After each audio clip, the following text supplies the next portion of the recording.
ರಾಜ್ಯ ಸರ್ಕಾರದ ಅಧಿಕಾರಿಗಳು ಹಾಗೂ ವಿಜ್ಞಾನಿಗಳ ಒಳಗೊಂಡ ತಂಡಗಳನ್ನು ಜಿಲ್ಲೆಗೆ ಕಳುಹಿಸಿ ಬಿಳಿಸುಳಿ ರೋಗದಿಂದ ನಾಶವಾಗುತ್ತಿರುವ ಮೆಕ್ಕೆಜೋಳ ನಷ್ಟದ ಬಗ್ಗೆ ರೈತರಿಂದ ಮಾಹಿತಿ ಪಡೆದು ಸರಿಯಾದ ಪರಿಹಾರವನ್ನ ನೀಡಬೇಕು. ಇಲ್ಲದಿದ್ದರೆ ತೋಟಗಾರಿಕೆ ಬೆಳೆಯನ್ನು ಕೂಡ ರೈತರು ಕಳೆದುಕೊಳ್ಳಬೇಕಾಗುತ್ತದೆ. ಇನ್ನು ಕಾನೂನು ಸುವ್ಯವಸ್ಥತೆ ಬಗ್ಗೆ ಸುಳ್ಳು ಹೇಳುವ ಅಗತ್ಯತೆ ನನಗಿಲ್ಲ ಎಂದು ಸಂಸದ ಶ್ರೀ.ಎಸ್. ಪಟೇಲ್ ಹೇಳಿಕೆಗೆ ಮಾಜಿ ಸಚಿವ ಎಚ್.ಡಿ. ರೇವಣ್ಣ ತಿರುಗೇಟನ್ನ ನೀಡಿದರು.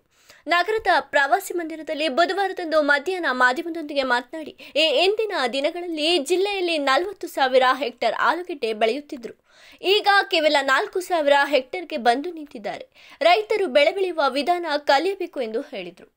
ಜಿಲ್ಲೆ ಆಲೂಗೆಡ್ಡೆ 50,000 ರಿಂದ 60,000 ಎಕರೆ ಬೆಳೀತಾ ಇತ್ತು. ಅದರಿಂದ ಇವತ್ತು 1 ರಿಂದ 1.5 ಲಕ್ಷ ಹೆಕ್ಟೇರ್ ಪ್ರದೇಶ ನಾವು ಮೆಕ್ಕೆಜೋಳ ಮಾಡ್ತಾ ಇದ್ದೀವಿ. ಈಗೆಲ್ಲ ನಿಲ್ಲಿಸಾಕಿದ್ದಾರೆ ಜನ. ಆಮೇಲೆ ಸುಮಾರು ಈಗ 10,000-15,000 ಎಕರೆ ಇದು ನಷ್ಟ ಐತೆ ಅಂತಾರೆ. ಅದರಿಂದ ಅದಕ್ಕೆ ಪರಿಹಾರ ಕೊಡಬೇಕು ಅಂತ ಹೇಳ್ತೀನಿ. ನೋಡಪ್ಪ, ಒಂದು ನಿಮಿಷ, ನಾನು ಮಾತಾಡಬೇಕಾದ್ರೆ ಒಬ್ಬ ಶಾಸಕನಾಗಿ, ನಾನು 6 ಬಾರಿ ಶಾಸಕನಾಗಿದ್ದೀನಿ, ಸುಳ್ಳು ಹೇಳಕ್ಕಾಗಲ್ಲ. ಈಗ 307 ಅಲ್ವೇನಪ್ಪ, ನಾನು ಅವ್ರಿಗೆ ದೊಡ್ಡವರಿದ್ದಾರೆ, ಅವ್ರಿಗೆ ಹೇಳಿಕೆ ಕೊಡುವಂಥ ಶಕ್ತಿ ಇಲ್ಲ. ಆದರೂ ಸಾರ್ವಜನಿಕವಾಗಿ ನಾನು ಹೇಳ್ಬೇಕಾಗುತ್ತೆ. ಅವ್ರು ದೊಡ್ಡವರಿದ್ದಾರೆ, ಅವ್ರ ಪಾಪ ಅವ್ರ ಬಗ್ಗೆ ನಮ್ಗೆ ಗೌರವ ಇದೆ. ಯಾಕಪ್ಪ ಈಗ 307 ಅಂದ್ರೆ ಏನಪ್ಪ? 307 ಅಂದ್ರೆ ಅಟೆಂಪ್ಟ್ ಮಾಡಿ ಅಂತ ಏನೋ ನನಗೆ ಆ ಸೆಕ್ಷನ್ಗಳು ಗೊತ್ತಿಲ್ಲ. ಒಬ್ಬ ದುದ್ದದಲ್ಲೆಯ ಬಸಘಟ್ಟ ಅಂತ ವಿಲೇಜ್ ಒಬ್ಬ ಅಧ್ಯಕ್ಷ ಪ್ರೆಸೆಂಟ್ ಸದಸ್ಯ ಇಂಥವು ಒಂದಾಯ್ತಾ. ಇನ್ನೊಂದು ಹೊಳೆಸಿಪುರ ಗವಿಸೋಮನಹಳ್ಳಿ ಅಂತ 8 ದಿನ ಜೈಲಲ್ಲಿ ಅವನು ಸುಳ್ಳಾಕಿ.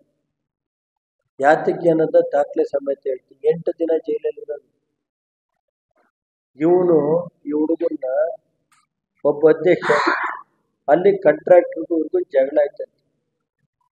ಕಾಂಟ್ರಾಕ್ಟ್ ಏನ್ ಮಾಡಿದ್ರು, ಗಲಾಟೆ ಆದಾಗ ಪೈಪ್ ಲೈನ್ ತೆಗಿತಾ ಇದ್ದ ಗಲಾಟೆ ಆಗಿತ್ತು.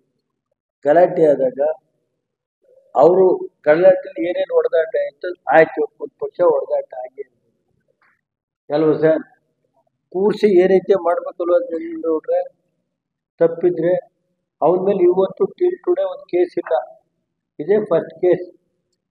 ಇದರಲ್ಲಿ 307 ಹಾಕೊಂಡು ಅವನು ಇವತ್ತು ರೌಡಿ ಸೀಟ್ ಓಪನ್ ಮಾಡ್ತಾರೆ ಅಲ್ವ ಸ್ವಾಮಿ?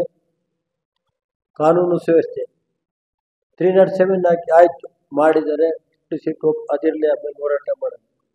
307 ಕೇಸ್ ಹಾಕಿ ಮರ್ಡರ್ ಮಾಡ್ಯಾರಲ್ಲಪ್ಪ, ಅವ್ರ ಮೇಲೆ ಎಷ್ಟು ಜನದ ಮೇಲೆ ನೋಟಿಸ್ ಸೀಟ್ ಹಾಕಿವ್ರೆ ಹೇಳಿ ಬ್ರದರ್? ಆಡಗ್ಲಲ್ಲೇ ಮರ್ಡರ್ ಮಾಡ್ಯಾರಲ್ಲ, ಆಡಗ್ಲಲ್ಲೇ ಮರ್ಡರ್ ಮಾಡಿರೋ ಮೇಲೆ ಎಷ್ಟು ಜನದ ಮೇಲೆ ನೋಟಿಸ್ ಸೀಟ್ ಓಪನ್ ಮಾಡಿದ್ರು ಮೇಡಮ್ ಬಂದ್ಮೇಲೆ? ನಾನು ಹೇಳೋದು ನಿಮಿಷ ಹೇಳ್ತೀನಿ, ನನಗೆ ಗೊತ್ತಿಲ್ಲಪ್ಪ. ದೂರ ಕೊಡಕ್ಕೆ ಅವ್ರು ದೂರ ಇಸ್ಕೊಳ್ಳಲ್ಲ ಅಂದ್ರೆ ಏನ್ ಮಾಡ್ತೀಯ? ಪಾಪ ಅವ್ರಿಗೆಲ್ಲ ಹೇಳಕ್ಕಾಗಲ್ಲ ನನ್ನ ಉತ್ತರನ. ನಾನು ಉತ್ತರನ ಯಾರಿಗೆ ಹೇಳ್ಬೇಕು ಅವ್ರಿಗೆ ಹೇಳ್ತೀನಿ. ನಾನು ಇಷ್ಟೇ, 307 ಮರ್ಡರ್ ಮಾಡೋರ್ಲಪ್ಪ, ಅವ್ರ ಮೇಲೆ ಎಷ್ಟು ಜನದ ಮೇಲೆ ನೋಟಿಸ್ ಇಟ್ಟು ಓಪನ್ ಮಾಡ್ಯಾರ ಅಲ್ವಾ ಬ್ರದರ್? ಒಬ್ಬ ರೈತಿಗೆ ಒಂದು ಆದ್ಮೇಲೆ ಇನ್ನೊಬ್ರಿಗೊಂದು ಆಗಿರ್ಬೇಕಲ್ಲ ಏನ್ ಸರ್? ಒಬ್ಬ ಸಾಮಾನ್ಯ ರೈತನಿಗೆ ಅವ್ನು ಇವತ್ತುವರೆಗೂ ಒಂದು ಕೇಸ್ ಇಲ್ಲ. ಯಾವುದೋ ಒಂದು ಕಾಂಟ್ರಾಕ್ಟ್ರು ಗಲಾಟೆ ಆಗಿದ್ದಕ್ಕೆ ಅವ್ನು JDS ಪ್ರಧಾನ ಆಗಿದ್ದನು, ಅಧ್ಯಕ್ಷ, ಊರಿನ ಮುಖಂಡ, ಪ್ರಬಲವಾಗಿ ಅವರಲ್ಲಿ ಅವನು ಅಂತ ತಾನೇ ಹೇಳಿರೋದು. ಅದಿರ್ಲಿ ಹೇಳ್ತೀನಿ. ನನಗೆ ಇವೆಲ್ಲ ತಲೆ ಕೆಡಿಸಿ ಇವ್ರಿಗೆಲ್ಲ ಉತ್ತರ ಕೊಡಕ್ ನಾನು ಹೋದ್ರೆ ಒಳ್ಳೇದು ಹೋಯ್ತು ನಡಿ. ನೋಡ್ರಿ, ನಾನ್ ಸಾಕಾರ ಅಂದ್ರೆ ನಾನು ಹೇಳುದು ಅಧಿಕಾರಿಗೆ. ನಾನು 15 ವರ್ಷ ದುಡ್ಡು ಹೋಗ್ಲಿ ಶಾಸಕನಾಗಿ ಕೆಲಸ ಮಾಡಿದ್ದೀನಿ. ಒಂದು ಪೊಲೀಸ್ ಸ್ಟೇಷನ್ಗೆ ಫೋನ್ ಮಾಡಿ ಒಬ್ರಿಗೆ ವಿರೋಧ ಮಾಡಿದ್ದೀನಿ ಅಂತ ಹೇಳ್ಬಿಟ್ರು, ಅವ್ರ ಮೇಲೆ ಕೇಸ್ ಹಾಕ್ಸಿನಿ ಅಂತ ಹೇಳ್ಬಿಟ್ರೆ ಇವತ್ತೇ ರಾಜಕೀಯ ಬಿಟ್ಟು ಹೋಗ್ತೀನಿ.